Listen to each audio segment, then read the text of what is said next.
دەستوڕێڵە ڕەبی ئاگاداری بێ ئەو پیرەی لە شەو کێڵە بە بێرژانشی نەشترێت پەردەی دڵێم مەکشێڵە خۆشە دەنگت دابیسم لە هێڵی ئاسیا سێڵە بە زۆریان بەشوداوە بەو کابرا پیرە دێڵە سەرکەوت و بێشەکان یاس مەردە جوانە جەحێڵە ئەویش بۆ شێک نەبەزە خدایە بۆمنی بێڵە سەد سڵاو لە شەم سەتاو لەو عەشرەت و لەو خێڵە پایەدار بێ ئیشەڵڵا نەمرێ ئەو شێخ ڕەهێڵە لە پێشانگای ئەردان دۆستم هیواسم هێڵەیە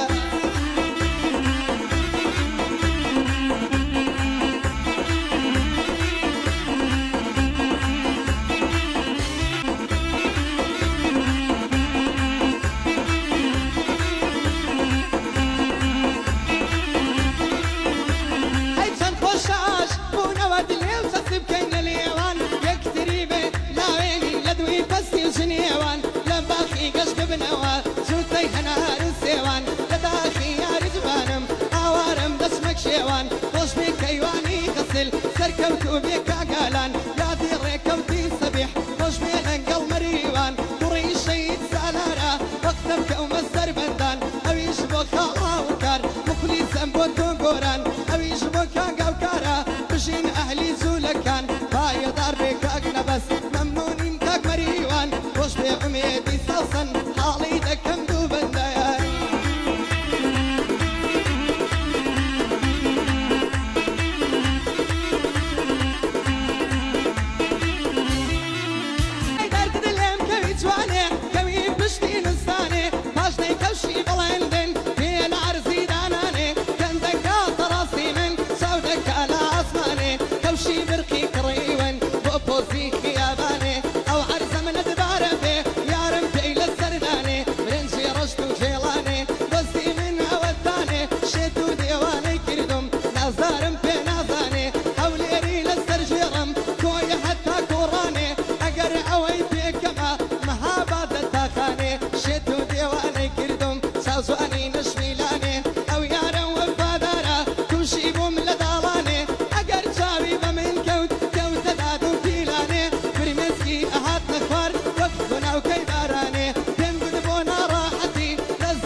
ژۆڵەی کوردەواری لە دیار